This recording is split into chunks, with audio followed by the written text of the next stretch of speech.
Coucou tout le monde, j'espère que vous allez bien. Je vous retrouve aujourd'hui pour un nouveau point lecture qui concerne les 4 premières lectures de l'année 2017 et mes 2 lectures en cours.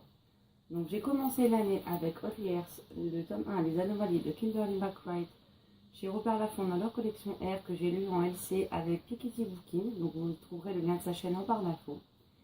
Donc c'est vrai que ce livre m'avait fait énormément envie. J'avais lu le résumé bien avant sa sortie.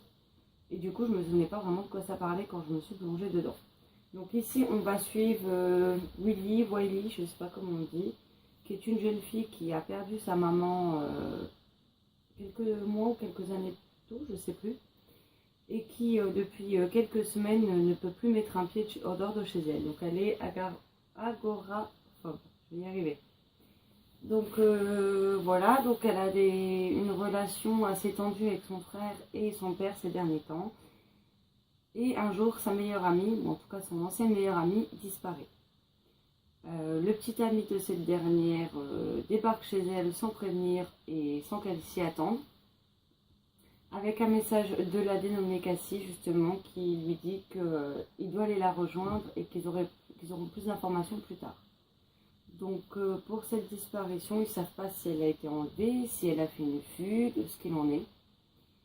Et c'est ce qui va forcer Wiley à sortir de chez elle. Donc elle va enfin mettre un pied dehors, mais grâce à... Comment ça s'appelle déjà? Grâce à Casper, bien sûr. Grâce à Jasper plutôt, ce sera mieux. Elle ne l'aime pas, il ne l'aime pas beaucoup non plus, mais au fil du temps, ils vont apprendre à se découvrir en même temps qu'ils s'approchent du lieu où ils espèrent retrouver Cassie. Donc c'est vrai que je ne connaissais pas l'auteur, qui a déjà écrit un autre livre qui s'appelle Amélia, dont je vais vous mettre la petite couverture ici. Apparemment, Steph de Piketty Booking aimait déjà beaucoup l'auteur et c'est pour ça qu'elle a voulu se plonger sur ce premier tome. Et j'avoue que je ne suis pas déçue. L'auteur a une façon de nous embarquer dans son récit. Elle s'entête pas à nous mettre des longues descriptions qui servent à rien, à nous mettre juste le strict nécessaire pour qu'on arrive à visualiser les lieux. Sinon, c'est de l'action, des révélations, des rebondissements, ça ne s'arrête jamais. À chaque fois qu'on pense que ça y est, ça se tasse un petit peu, hop, il y a quelque chose qui revient et ça repart. Et j'avoue que, alors autant Steph avait deviné un des aspects du livre, autant moi je ne l'ai pas vu venir parce que honnêtement j'étais tellement à fond dedans que j'ai même pas cherché à savoir des théories ou quoi que ce soit. Je savais juste que Cassie, je la trouvais bizarre et je pensais que une partie de l'intrigue était liée directement à elle. Maintenant, je vous laisserai le lire pour découvrir si oui ou non j'avais raison. Mais c'est vrai que c'est quand même assez haletant, assez intense et ça s'est lu en très peu de temps, on l'a lu en moins de 24 heures. Après c'est du la collection R, donc c'est écrit aussi quand même super gros. Mais en fait j'avais pas envie de le poser, en fait j'avais envie clairement de le bouffer. Je voulais savoir ce qu'elle en était, je voulais savoir si les personnages, si Cassie allait s'en sortir, s'ils allaient la retrouver, si oui est-ce qu'ils la retrouveraient à temps, qui était derrière tout ça, pourquoi. Donc on a une partie des réponses dans ce premier tome, mais de ce que j'ai vu sur le site de l'auteur, il s'agit d'une trilogie. Donc en tout cas, j'ai hâte d'avoir le deuxième tome. Bon, à mon avis, il faudra être un petit peu patient vu que celui-ci est sorti en octobre, si je ne dis pas de bêtises. En ce qui concerne les personnages, c'est vrai qu'au début, Wiley m'a beaucoup touchée du début à la fin de l'histoire, mais c'est vrai que plus on avance dans le tome, plus on s'attache à elle, plus on comprend plus l'auteur arrive à nous faire comprendre ce qu'elle ressent.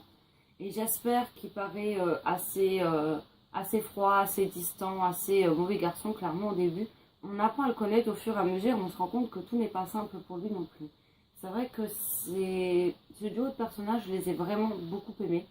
Après, j'avoue que j'ai pas du tout apprécié le personnage de Cassie, qui m'a royalement tapé sur les nerfs par moments. Donc voilà, mais si vous voulez plus d'avis, un avis plus détaillé, vous pouvez retrouver ma chronique d'ores et déjà sur le blog. Je vous laisserai aussi le lien en barre d'infos. J'ai ensuite lu Quelques minutes après minuit de Patrick Ness. Donc moi j'ai l'édition publiée chez Folio Junior, mais il est sorti également, alors si je dis pas de bêtises, c'est chez Gallimard, en un bel ouvrage style un peu dans le même style que les Harry Potter illustrés, ce genre de choses, donc il me semble que c'est chez Gallimard. C'est un magnifique ouvrage, mais ne connaissant pas l'écriture de Patrick Ness, j'ai voulu tester en le prenant en format poche. Je me suis dit au moins si j'aime pas, ça me coûtera moins cher, parce que l'autre livre est magnifique, mais il est à 23-24 euros. Donc pour tester, j'ai préféré le prendre en poche. Donc le film est sorti la semaine dernière au cinéma, et c'est pour ça que je voulais le lire avant. Donc ça va être difficile de vous résumer l'histoire sans en dire trop, donc je vais juste vous lire les quelques lignes qui sont en quatrième de couverture. Depuis que sa mère est malade, Connor, 13 ans, redoute la nuit et ses cauchemars. Chaque fois, quelques minutes après minuit, un monstre apparaît sous la forme d'un arbre gigantesque, qui apporte avec lui l'obscurité, le vent, les cris. Le monstre vient chercher quelque chose de très ancien et de sauvage. Il veut connaître la vérité. Un formidable hymne à l'amour, le parcours inoubliable des jeunes héros courageux, un récit puissant adapté au cinéma. Donc c'est vrai qu'au vu du résumé, je m'attendais à quelque chose qui allait partir vraiment entièrement sur le fantastique. Sur, je sais pas moi, des créatures qui viennent dans les rêves, les cauchemars, ce genre de choses. Et en fait, pas du tout. Donc il y a une partie fantastique puisqu'il a les cauchemars avec ce fameux arbre, etc. Mais le problème auquel il doit faire face est tout ce qu'il y a de plus... tout ce qui est de plus réel, tout ce qui est de plus contemporain, tout ce qui est de plus actuel. Et j'étais pas préparée à lire ce livre. Donc j'ai pris une énorme claque avec ce livre. Et comme je l'ai dit sur la page Facebook pour ceux qui me suivent, c'est un livre que je ne chroniquerai pas, tout simplement parce que ce que le petit garçon va vivre dans cette histoire m'a replongé dans un événement douloureux que j'ai vécu il y a 3 ans. J'ai passé le dernier tiers du livre en pleurs. J'avais le moral et le cœur carrément en miettes après cette lecture. Et je ne me compte pas replonger dans le temps de faire une chronique en fait. Je peux pas. C'est trop frais, je ne peux pas me plonger dedans. Donc vous n'aurez que mon avis en vidéo et je suis désolée, mais ce livre ne sera pas chroniqué sur le blog. C'est vrai qu'ici on suit... le problème c'est que je ne sais pas trop comment vous en parler sans dire justement ce qui se cache derrière tout ça quoi. En fait, pour faire simple, on va parler de maladie. Je vais rester assez vague, comme ça vous découvrirez par vous-même. Et le petit garçon, Connor, c'est ça, qui a 13 ans, est dépassé par les événements, il a peur, il a des craintes, il ne sait pas ce que l'avenir lui réserve.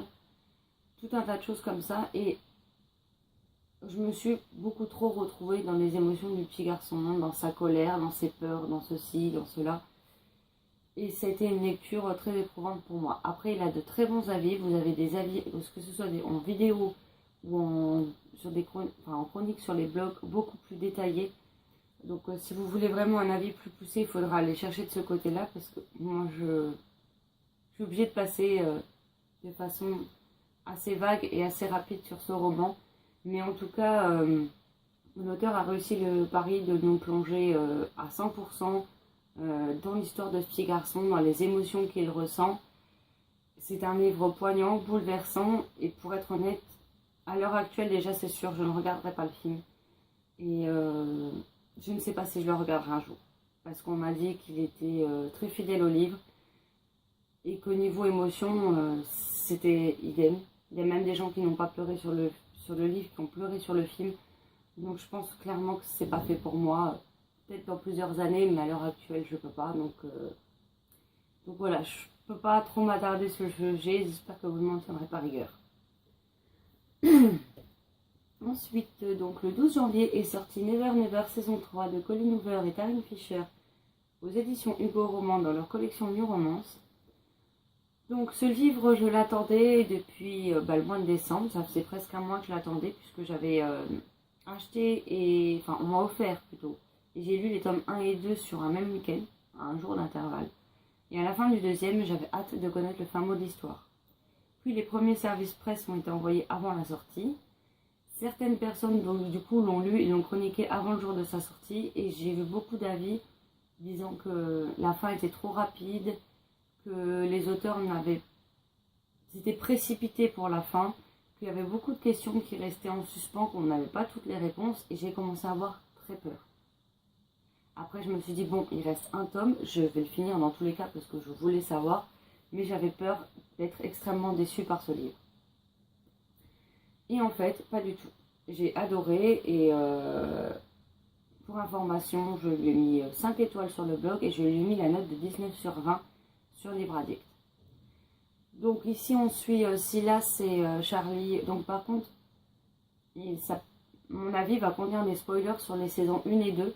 Donc si vous ne les avez pas lus, je vous conseille de zapper mon avis sur ce livre et de passer directement à mon dernier avis. Donc ici on va suivre Silas et Charlie. Donc à la fin du 2, on les quitte dans la chambre d'hôtel. Ils ont demandé l'aide de Landon, le frère de Silas, pour les aider dans tout ceci. Ils se sont fait beaucoup de notes qu'ils ont laissé traîner un peu partout dans le but que si ça se reproduit, au moins ils pourront apprendre un maximum de choses tout de suite et éviter de reperdre du temps inutilement vu qu'ils n'en ont déjà pas beaucoup. Donc on les rejoint justement à l'heure fatidique. Charlie prend peur puisqu'elle se retrouve sur le lit face à face avec un inconnu. Elle prend peur, elle a peur qu'il veuille lui faire du mal et elle veut se sauver. Arrivée à la porte, elle va découvrir une note sur la porte qui lui dit de retourner s'asseoir et d'écouter ce que ce jeune homme a à lui apprendre. Elle va donc faire confiance à cette note, elle va se rapprocher de Silas et essayer de comprendre dans quoi ils ont mis les pieds, pourquoi ça leur arrive toutes les 48 heures, comment ça a pu commencer, et ils vont surtout essayer de trouver aussi un moyen de résoudre ce problème et de retourner à leur vie normale. Enfin, leur vie normale, entre guillemets. Donc on se rend compte aussi dès les premières pages, hein, c'est au chapitre 2, on est au courant, donc je ne vous spoil rien, hein, le chapitre 2 commence à la page, c'est des chapitres très courts, hein, donc le chapitre 2 commence à la page 17. Donc dès la 17e page, on apprend que seul Charlie a une fois de plus perdu la mémoire. Silas, quant à lui, ne se souvient pas de toute sa vie, mais il se souvient par contre très bien des 48 dernières heures qui se sont écoulées. Donc on en apprend plus sur chacun d'eux, on en apprend plus sur ce qu'ils étaient avant cette perte de mémoire. On se rend compte que les personnages qu'ils étaient, autant on a attaché à Silas et Charlie depuis leur amnésie, autant les personnages qui étaient avant ne gagnent peut-être pas forcément à être connus. Et c'est le constat qu'ils vont faire aussi par eux-mêmes. Donc on avance beaucoup plus sur leur passé, sur leur avenir, sur ce qui leur arrive. Et en ce qui me concerne, je me suis attachée encore plus aux personnages et j'adore la conclusion faite par les deux auteurs. Déjà, j'ai beaucoup aimé leur idée de base, comment elles ont développé et où aboutissent leurs idées. Les personnages qu'elles ont su créer, que ce soit Silas, Charlie, on a aussi un petit peu Jeannette et Landon, les frères et sœurs respectifs de Silas et Charlie. On n'en apprend pas beaucoup sur eux, en même temps le livre n'est pas, la trilogie n'est pas sur eux. On les découvre un petit peu plus dans ce tome-ci. On se rend compte que même si Jeannette peut paraître froide et sans cœur, c'est loin d'être le cas. Elle s'est forgée une carapace pour arrêter de souffrir. Landon est un frère fidèle et serviable, qui, même si au départ les prend un petit peu pour des fous, va quand même tenter de les aider au mieux qu'il puisse. Et c'est vrai que moi je suis pleinement satisfaite, je n'ai pas trouvé que la fin était bâclée, que ça allait trop vite. Pour moi on a l'essentiel des réponses aux questions qu'on se posait. C'est un très bon moment, c'est la première fois que je découvre aussi bien la plume de Colleen Hoover que de Taryn Fisher. J'ai lu Cooking Drama, le tome 2 que je vous mets ici de Clara Lecor, publié aux éditions La Belle Badass, que j'ai reçu en partenariat. Donc je remercie encore Stéphanie pour ce partenariat. Donc j'avais beaucoup aimé le premier tome, puisque j'avais vraiment l'impression d'être dans une saison de Masterchef en fait. Avec où on suivrait plus le candidat, donc plus en mode télé-réalité, mais au sein de Masterchef. Ce second tome pour moi a été assez mitigé, car la première partie je l'ai trouvée longue à se mettre en place. J'ai trouvé que c'était assez répétitif vis-à-vis du premier tome. Alors certes, elle n'est plus à la louche d'argent, elle n'est plus sous les ordres de Alistair Greyclaw. Elle est dans un autre endroit, du pays également, avec de nouvelles personnes, mais j'ai eu l'impression qu'elle reproduisait les mêmes erreurs qu'elle avait fait dans le premier tome, dans le second tome. On a toujours un personnage antipathique au possible, hargneux, mauvais, toujours à crier. Et c'est vrai que cet aspect-là, je l'ai trouvé un peu redondant et ça m'a un peu ennuyé en fait. J'ai eu un peu de mal à accrocher au début de ce roman. C'est vrai que tout se bouscule, mais je pensais qu'elle aurait appris un peu plus de ses erreurs et de ce qui s'est passé dans le tome 1 pour justement ne plus les commettre à nouveau dans ce tome 2. Heureusement, arrivé à la seconde partie du livre, j'ai retrouvé les éléments qui me plaisaient. C'est-à-dire, on est plus centré sur nos concours, sur la cuisine, etc. Parce que dans le premier tome, certes, on est en cuisine, mais au final, on est plus sur le caractère des personnages, sur les émotions de chacun, que sur la cuisine en elle-même. Et je trouve que ça manque dans la première partie du roman. Je trouve qu'on aurait pu enlever un petit peu du caractère des personnages et des émotions qu'ils ressentent pour accentuer un petit peu plus la cuisine. Faire un juste milieu entre les deux, aussi bien dosé que ça l'a été dans le premier. Donc dans la deuxième partie, tout s'accélère, tout s'enchaîne. Maggie sort enfin de sa coquille, elle s'affirme enfin et ose dire tout haut ce qu'elle pense tout bas. Ce qui est un gros changement pour le personnage et ça je l'ai apprécié, même si j'aurais aimé qu'il survienne quelques pages plus tôt. Après, on retrouve aussi Samantha du tome 1, sa meilleure amie, Daisy, avec qui elle a travaillé à la louche d'argent. On retrouve étonnamment aussi Alistair Greclo, donc que j'ai toujours du mal à cerner comme personnage. Parce que, ok, il a vécu des choses pas faciles. On lui tend la main pour se sortir de là où il est. Et on ne sait pas pourquoi il s'entête. En fait, il a tellement peur que il reste obnubilé par le fait d'éloigner les gens de lui, de paraître pour le, excusez-moi du terme, mais pour le parfait connard à première vue. Et il n'essaye pas de changer la donne. Et c'est ça que je lui reproche. C'est que, ok, on a tous commis des erreurs, on a tous dépassé, pas forcément facile, certains plus que d'autres, mais on a tous nos problèmes, on a tous notre vécu qui fait qu'on est ce qu'on est aujourd'hui. Mais de là à s'entêter à ce point, il y a un moment donné, on a envie de le secouer, quoi, de lui dire « Oh, mais tu vas ouvrir les yeux à quel moment? Il faut que tu les ouvres avant que tu sois un vieil homme aigri, parce qu'il commence déjà à être aigri à peine une trentaine d'années. Qu'est-ce que ça va être après? Il va finir tout seul à ce rythme-là. » Et on a envie un peu comme... ça fait penser un peu à Chant de Noël avec Monsieur Scrooge. On est obligé de lui montrer les fantômes du passé, du présent et du futur pour qu'il réalise enfin à côté de quoi il passe et que sa vie va être misérable s'il continue sur cette voie, quoi. Et là, limite, on aura envie qu'il y ait justement les fantômes du passé qui viennent le secouer un petit peu aussi. Mon avis est un peu mitigé parce que j'ai trouvé la deuxième partie très bonne, la première un peu moins. Et j'ai tellement eu de mal à rentrer dans l'histoire que mon avis est assez mitigé. Donc, logiquement, mon avis devrait être sur le blog quand vous verrez cette vidéo, puisque je suis censée le faire aujourd'hui si tout va bien. Au pire du pire, si elle n'est pas demain en ligne en même temps que la vidéo, elle arrivera au plus tard, elle sera dans la journée de dimanche ou lundi sur le blog. Moi en tout cas, je remercie encore une fois les éditions La Belle Badass pour l'envoi de ce livre. Et vu qu'il s'agit d'une trilogie, donc il ne reste plus qu'un tome, j'ai quand même envie de savoir comment tout ça va finir. Et donc je lirai la suite. Maintenant, je vais vous parler de mes deux lectures en cours. Donc, on a La véritable histoire des contes de fées, ce que Walt ne nous a jamais dit, de Julie Gray aux éditions Jourdan. Donc, je ne l'ai toujours pas repris depuis le mois de décembre, tout simplement parce que j'avais des LC à lire, j'avais un service presse, j'avais d'autres lectures qui me faisaient très envie. Et là, vu qu'en ce moment, je lis également Le Pays des Contes en parallèle, je pense qu'une fois que j'aurai fini Le Pays des Contes, ce sera le bon moment pour me replonger dedans et le terminer, puisque j'ai lu 40 pages sur 240. C'est très intéressant par contre. Ça, franchement, j'adore parce que moi qui suis une fan des contes, une fan de Disney, je retrouve dans ce livre tout ce que j'aime. Après, j'avoue qu'en début d'année, ça a aussi été très compliqué pour moi, on va dire entre les 10 derniers jours de décembre et ce début d'année. J'ai eu beaucoup de choses négatives qui me sont tombées sur le coin du nez. Et j'ai eu beaucoup de mal à me plonger dans les lectures. C'est d'ailleurs pour ça qu'on est quasiment mi-janvier et je n'ai lu au final que 4 livres. D'habitude, je lis ça en même pas une semaine. Donc là, je suis assez déçue. Mais bon, c'est comme ça. J'espère retrouver très vite mon rythme de lecture. Mais en tout cas, j'ai hâte de me replonger dedans parce que c'est vraiment un univers que j'aime particulièrement. La façon que l'auteur a de nous raconter son histoire. Et tout ce qui concerne Walt Disney est très original, très inventif et franchement, c'est excellent. Et donc je compte me replonger très vite dans cette suite, puisque j'aime beaucoup. Enfin, dans la suite de ce livre plutôt.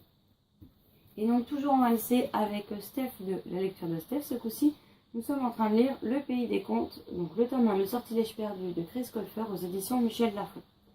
Donc on a lu 10 chapitres. Là d'ailleurs, après la vidéo, je vais aller lire les 5 suivants. Je ne sais pas combien il y a de chapitres en tout, mais j'espère qu'on va vite. Il y en a 24. Donc techniquement, il nous reste 3 jours de lecture si on s'y tient. Si aucune de nous traîne ou flemmarde et coince l'autre. On va dire ça comme ça. Donc j'ai vraiment hâte de savoir la suite, parce que je pense pas que ce soit un coup de cœur. Pour ce premier tome en tout cas. Mais en tout cas, j'aime beaucoup l'univers qu'a su créer Chris Colfer. Les idées qu'il a eues, c'est vrai que c'est original, puisqu'ici on a c'est pas le chaperon rouge, c'est Boucle d'Or, qui est une fugitive. Là, on a à peine rencontré le chaperon rouge. Enfin, on rencontre plusieurs personnages et on se rend compte que c'est pas spécialement ce qu'on a appris dans les contes Disney. Leur avenir est bien différent. Et après, je sais que vous avez dû tourner ce livre en veux-tu, en voilà, aussi bien sur les chaînes que sur les blogs. Mais moi, je le découvre à présent. Et on a décidé aussi avec Steph, parce qu'on a les... Enfin, pour ma part, j'ai les 4 premiers tomes dans la palle. Le tome 5 est censé, normalement, si tout va bien, sortir en mai 2017. Donc on se lit le 1 en janvier, le 2 en février, le 3 en mars, le 4 en avril. Et comme ça, on sera prête pour le 5e en mai. Au lieu de les enchaîner plus rapidement, on a dit qu'on allait s'en lire un par mois. Comme ça, on tombe rapide avec la sortie du 5e. Qui normalement n'est pas le dernier, hein, si je ne dis pas de bêtises. Mais voilà, et c'est vrai que c'est un univers que j'aime beaucoup. J'aime beaucoup les 2 personnages principaux, Alex et Connor. J'espère que ça se prononce comme ça, parce que moi les prénoms américains, j'ai un peu de mal. Et j'ai hâte de voir comment ils vont sortir du guêpier dans lequel ils se sont mis dans ce premier tome. Donc voilà, après j'ai vu que les avis étaient un peu plus mitigés sur le tome 2, puisque les gens avaient l'impression de replonger dans le tome 1, ni plus ni moins. Donc j'espère qu'on accrochera un petit peu plus. Bon, en tout cas, vu que j'ai les 4 tomes, je compte bien persister. Mais je vous en dirai plus donc quand je l'aurai fini, et j'espère pouvoir vous en parler dans le prochain point lecture plus en détail. Donc voilà, c'en est tout pour mes lectures passées et mes lectures actuelles. J'hésite encore sur ce que je vais lire après. Alors, comme vous le savez, je m'étais inscrite au challenge Cold Winter. J'avais une palle de 10 livres. Clairement, j'en ai eu 3. C'est en cours jusqu'au 31 janvier, mais j'ai eu tellement de mal, comme je vous disais, en ce début d'année et sur les 10 derniers jours de l'année, que j'abandonne officiellement mon challenge Cold Winter cette année. C'était pas le moment pour moi, la période, c'est pas grave. Les challenges, si je les réussis, c'est bien. Maintenant, si je les réussis pas, j'en ferai pas une maladie non plus, quoi. C'est pareil pour ma pile à lire de l'hiver que je m'étais faite. À l'heure actuelle, j'arrive pas à lire ce que je m'étais fixé. Je prends plus les livres au feeling, à ce qui me fait envie sur le moment. Donc du coup, je laisse tomber la palle d'hiver, je laisse tomber le challenge Cold Winter. Je vais attendre de retrouver mon rythme de lecture normal. Et après, je me ferai peut-être, je sais pas si je ferai une pile à lire à thème, une pile à lire par maison d'édition, par saison, par mois, je sais pas encore. Je verrai en fonction de ce que j'ai envie sur le moment. Mais en tout cas, vous serez au courant et sur le blog et en vidéo très bientôt. Je vous souhaite à tous un excellent dimanche et de très belles lectures. À bientôt. Ciao, ciao.